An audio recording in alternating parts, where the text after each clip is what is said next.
and with the conviction to be an NHL player. And Mark McLaughlin, obviously a hometown young man that, again, can't speak enough about his character and personality, and we want to thank him as well for being a Bruin. Charlie Coyle, another hometown favorite, and had been such a key cog in what we had been going out to execute in 19 and coming so close in all the years that he's been here. Again, off the ice, the contribution to the community and his involvement, just can't say enough about him. Brandon Carlo, in a very similar fashion, similar personality. Both those two guys filled with the amount of empathy that you'd admire in your own kids, and if they could be so lucky to have it. Brandon's just a great teammate. He's been a great player for us. Again, there for his draft and coming in and surprising everybody from day one and joining our team. And obviously the captain in Brad Marchand. And, that one goes back a long ways for me and cuts deeper than really any player that I've had the privilege of getting to know and watch thrive and become a,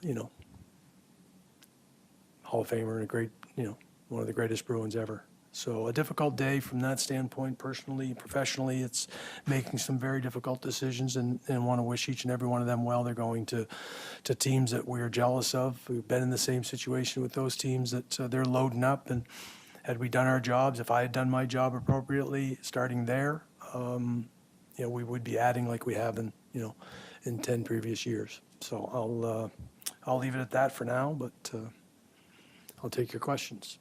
Both you and Brad have said you wanted to keep him here and you want to stay here. Why were you not able to get that over the goal line? Just had a gap. Deep down we had been talking, really from day two, I think, of free agency in terms of what his intentions were and where we were at. And we always had a bit of a term gap that took us a while, and felt that we had been able to bridge that.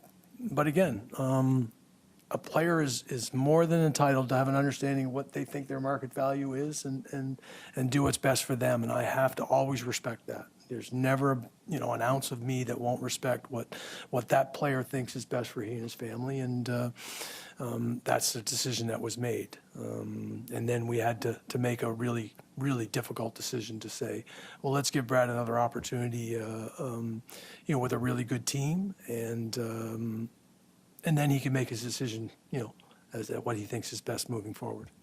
Did you present him with multiple options, or did he go to you and say, I'd like to go to X, Y, or Z, or how did this transpire between yourselves and Farm Panthers? No, I worked off of, Brad's, his representatives have known that there were teams were interested, worked off of his trade restrictions. And, we had some conversations right at the very end in terms of what maybe his preference, but not necessarily a specific location. And ultimately we made a decision to, for him to be in the East and on a really good team. What do you see for the future? Have this moved from a retool to a rebuild? What do you see?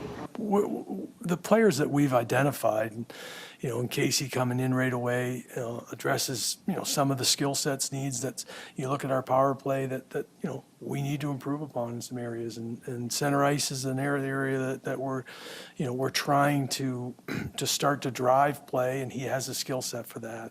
Fraser Minton, from a draft standpoint and how much we valued his abilities, has a lot of the Charlie Coyle's qualities as a player and the leadership qualities that we identified at the draft and subsequently afterwards. Again, I hope he grows into, because of the high regard that I have Charlie. And Will Zellers is, one of the top scorers in the USHL, another player that we specifically, had gone after and targeted to add. And you start to look at draft capital that we had been spending over a course of most of the years. It starts to take its toll. And you have to have a little bit of a step back approach at times. Did we come in this morning knowing that we were making every one of these moves? No. But we were prepared if the things that we would like presented.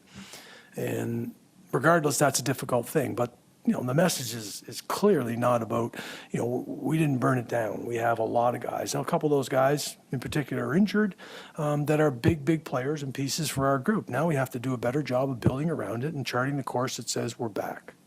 And that's the job. From a philosophical standpoint, was there any internal struggle in management as to, we still believe what we believed in 24, that we bring in a couple of big-time guys to add it to the group we had, that this team can contend, but you had like this perfect storm of everything possible that could go wrong, went wrong, and it never wound up recovering with any sustainability. Was there any temptation to say that, look, I know you'll like it, but we really believe that if we tried this again and we had a fair shake to begin with, as far as circumstance goes, that maybe this thing doesn't go the way it wants? I think you're right, that those are the internal struggles you have as a manager to chart the proper course. If we just run it back, are we risking repeating some of the same mistakes? Have we improved enough? Can we continue to improve? And that's the tipping point, making a decision that says, we've had a good run. We did not complete the ultimate goal. We were close as you're probably going to get other than going to overtime in that game. And those are tremendous players. They've been tremendous Bruins. And now we've got another wave that we have to find and see if we can build back to that area. And I don't think we're going to be far away from being the competitive team that we should and could have been this year for a lot of the reasons. No excuses from a standpoint. Injuries happen to everybody. Getting through those things. The series of games, if you break things down, even last night's hockey game is just one of those things. It's like, man, like they played well last night, but they couldn't finish the job in the situation, again, an unlucky, but luck is only part of it. Injuries are only part of it. And I think you have to be honest with yourself. I think I was honest, previously in saying I was going to take what was acknowledged as a cautious approach, more to the spending aspect of it and where our team was at. And, clearly we looked at the opportunities in front of us to change the direction of things without, just tearing things down. And that's not been part of the DNA of this organization and won't be. Injuries aside, just watching this team this year, what were the areas that you think you needed to take a different direction and sort of the aim of, the changes that you were making today and maybe in the offseason? What have you kind of identified watching this year as the places that, need to be improved on? Well, our power play has struggled all year. And, that's a problem. So we have to address that, but that's both with personnel and systematically maybe and make some adjustments there. So that's been an area that's put some stress on, the overall offensive production side of things, which is an area we knew was going to be potentially challenged, even if we stayed healthy. Now, we set out the fact that every guy that maybe hit some high sides, we didn't predict that they were going to, but we were below that in those areas. Now, defensively is where the concerns started to come into play, that we were not as tight as what we have been in the past. And good teams get through that. You win in those situations, and we have given it up in those situations. Even I go back to the Ranger game, you're in control of that game. You got Vegas, you come back in Toronto. Those are big-time momentum swings that you're firmly in the playoff hunt at that particular time in carrying out what you need to and execute. And we were unable to do that. So that's both personnel driven, that's addressing some of the deficiencies we have. If we don't have enough scoring, can we not extend a lead? A power play has momentum in a game that says, hey, we can put this away. And it took away at times. And it's not just on the power play. Our penalty killing hasn't been quite as good. So, there are areas that we had underperformance, and we have roster areas that we needed to address. And that's, that starts with me. And the other areas that the players themselves have to take some, and they've taken ownership that they haven't played quite as well. But, at the end of the day, going back, Mix, we weren't going to just roll it back. And that's probably the message. We needed to turn a page in some regard, and do a better job. And that's what we'll do. So there's been no announcement on Marchand yet. Is it you get one pick for Marchand, or is there more involved in that? No, it's one pick. And was it something for him that you looked at the gap that you had and said, okay, we're going to get the best deal we can get for him right now because you don't feel confident that he would resign after the season? So were you just at that point looking for the best deal available, or was there a threshold you felt like you had to hit to still make it work? with his injury, it complicates things a little bit. So you're just basically talking to the teams that are willing to take on that risk in the position they're in, comfortable that he's going to miss the timeline that's likely, and work through it and find out who's willing to take that and do the best job you can for the organization. Ultimately, once the gap was there that he wasn't going to sign, now whether or not we could have taken the time in between now and then, and maybe it changes, but the time leading up to it hadn't. And that's where the tipping point is, says I have to do what's right for the organization. Brad, you're such a big personality and a big leader on this team. How hard is it going to be to fill that leadership role, do you think? I don't think that, we were replacing in a singular fashion that when Patrice left or Zdeno left and now when Brad leaves, it's just really incumbent upon everybody. And I would say the same thing when Brad took over as captain, and he did a tremendous job.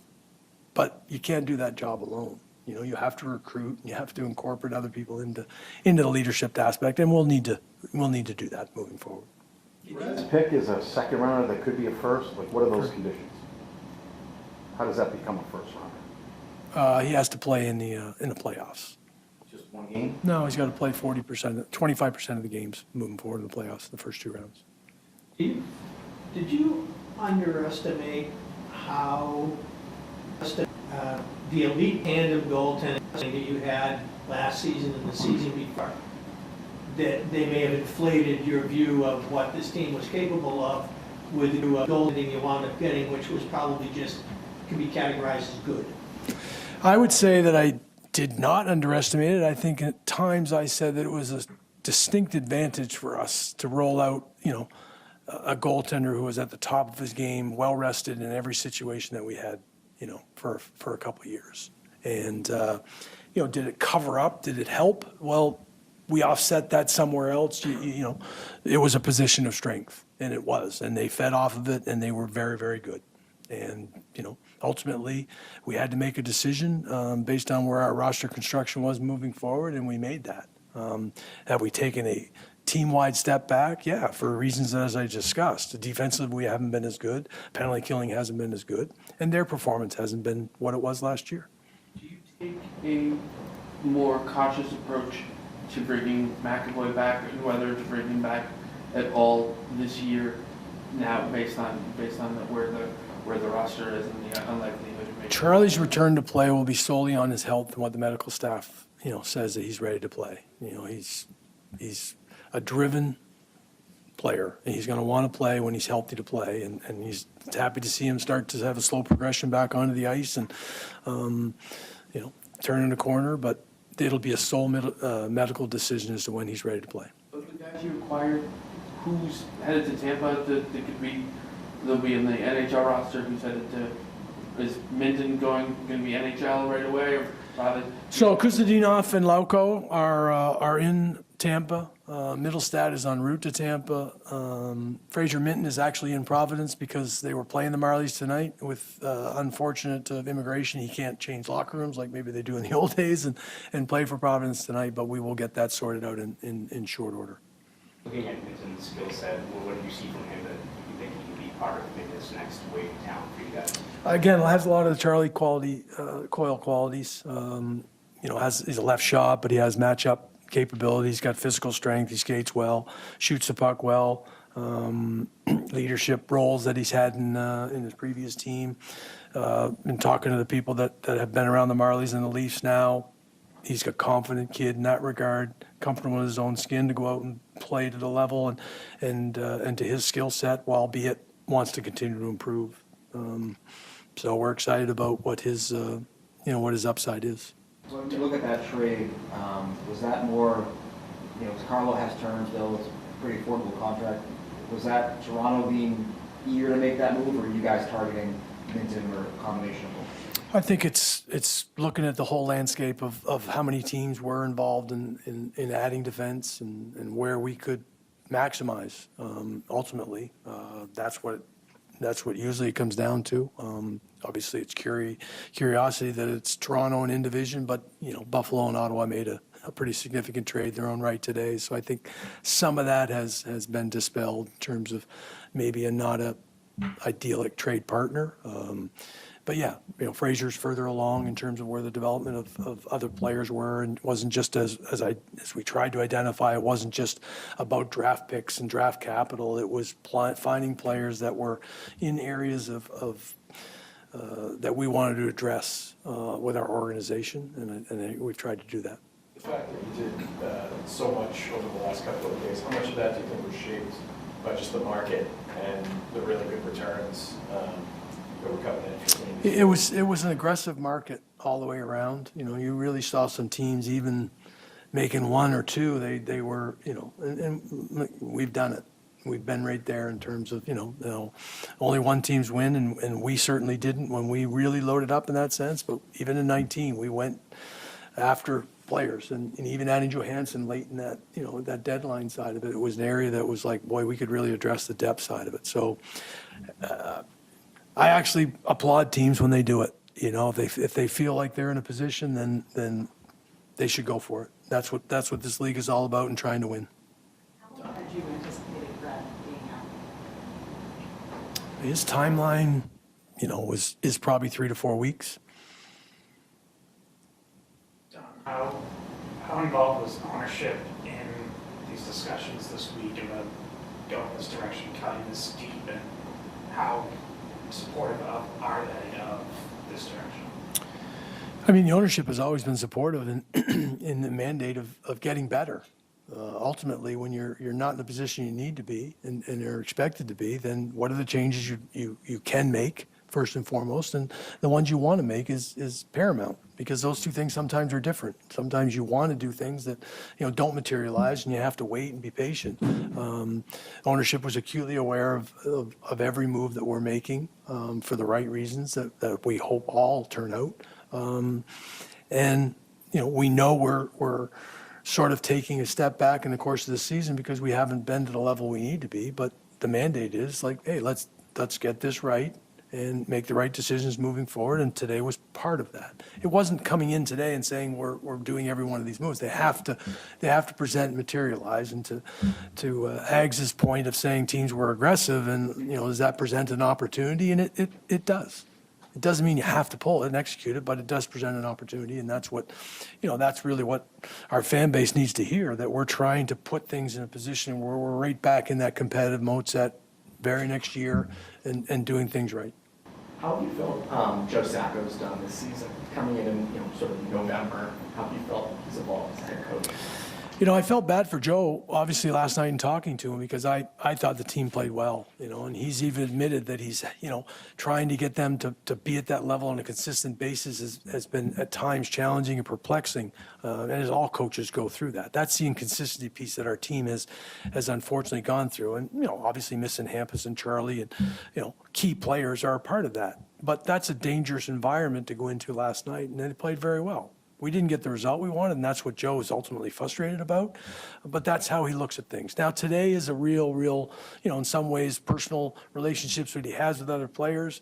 He's had a long history with those players. So it's you upset the apple cart in Joe's world today. Now he needs to pick up the pieces and, work back through where guys are going to play, what their strengths are, and how they can help us tomorrow. And he's been good that way, really good. Will anyone wait to see? No.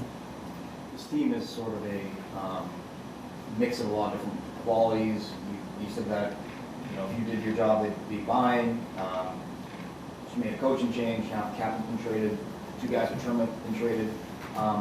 What do you want the identity of this team to be moving forward? Do you think it has to change from what it's been for, the franchise's history for the last recent 20 years or so?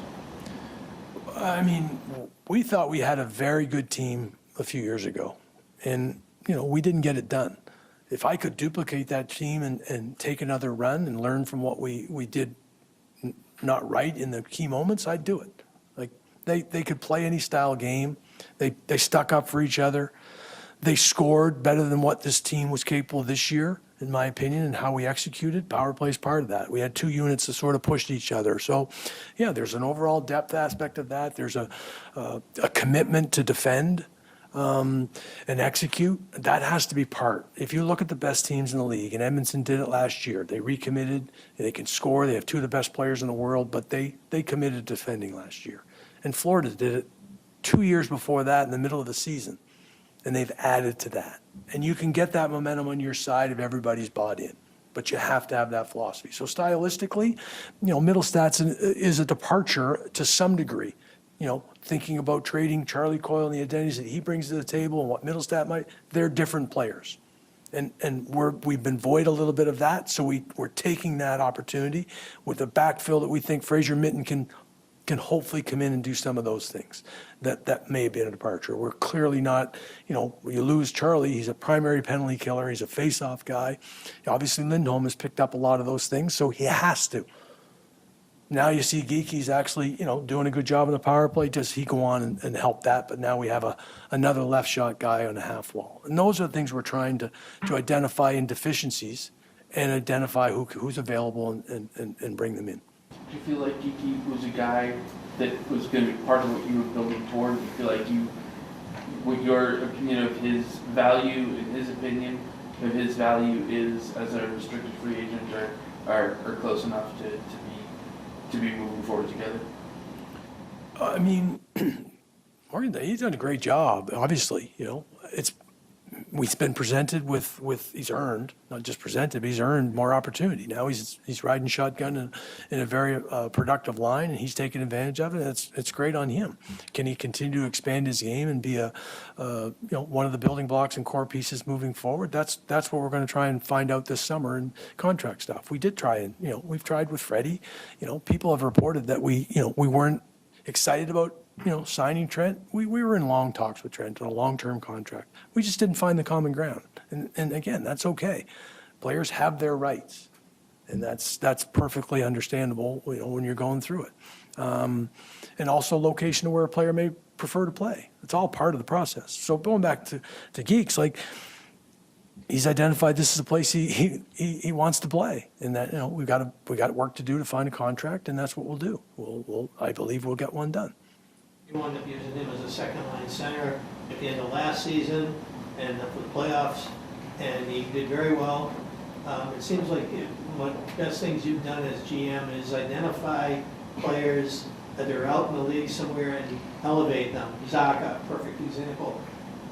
Do you anticipate yourself, now that you've said that this is not a tear down, it's not a rebuild per se, of being aggressive at the draft or at the during the draft or during the July 1 and trying to identify more guys that you can pick out and try to get them to another level on this team to kind of try to fill this out now? It's what the scouts and stuff do every night when they're at games. They're trying to identify the players maybe being used in a different role. Can he play a little different role in our environment with more opportunity? In case he might be hopefully the next example of that. Wasn't playing on their primary power play. Can he, which he was in Buffalo and doing a good job. So, yeah, those are the areas. The margins are small, and very few of those players necessarily slip through the cracks. It's hard, right? The players are good young players, and so it's difficult. But yeah, that's what you're tasked to do. Again, not to talk about other teams, but Buffalo made an interesting trade today, right? So that's what we made a trade where it's Middlestat and Coyle. They're different players. We have an area that we would like to address. So yeah, 100%. And that's what, the development, the draft, the guys that are in the league are a little further along. The projection might be a little easier, but you never know until you've okay, we're going to give this player a little more rope and a little more of the opportunity and see if he can run with it. We talked a lot about the on-ice stuff, obviously, that spurred on the moves today, but was there an element in your mind of, in the room, the chemistry mix needing to be shook up, changed, something like that at this point too? Did that play into the number of moves and some of the guys return and just the vast number of moves that were made today? I mean, we have to be very realistic and honest with ourselves to say, okay, we've sort of shaken up the leadership part of what this group has been and how it's grown along. We've done that. Now we have to be hell-bent on finding the people that can complement that, and also, the growth of the internal guys that are going to now be in those. Now they've been sort of on the cusp of that and interior of that, and Charlie and David are the two most prime examples, right? So now, can't overload them. How do we surround it? And actually, you know, in talking with those guys today, you know, it's like where Shattenkirk and Van Riemsdyk last year, they did a really good job of doing that. So we have to be cognizant, we have to be honest with ourselves that says, how do we improve in that area as an organization, because it's been a strength of ours. And, you know, whether we did a good enough job, whether the injuries factored into some of that, like, again, Linus leaving, you know, from Sway and the tandem part of it, all those things are new dynamics. And now we have to learn from them and make sure we do a better job. Don, what was David and Charlie's reaction when you talked to them? Again, those conversations are private. I referenced that I spoke to them because I think it's important that I do as a manager and allow them to, you know, share how they are feeling, and I'm the same. So, but I'll leave those private. But I think it's important, you know, given the position they have in this organization, the commitment they've made. Time for two more. You mentioned the gap between your camp and yourself and Brad. Do you think that gap is impossible to close? Well, do you think that door is shut, or is there still a possibility that down the road the sides could reconvene? I mean, that's probably a better question for Brad at this point in time, and the emotions that he's going through. I love Brad. I've said all along we've been trying to sign Brad all year long. We just, you know, we had a gap there, and I respect that, you know, where he believes his market value is, and I hope he respects our position because he's beloved here. I would never close the door. You had a defenseman going to Tampa, or you want to short right now? Joka Harju, Henry's on his way there as well. If I left that out, I apologize. Thank you, guys. Thank you very much. Appreciate your patience. Thanks, guys.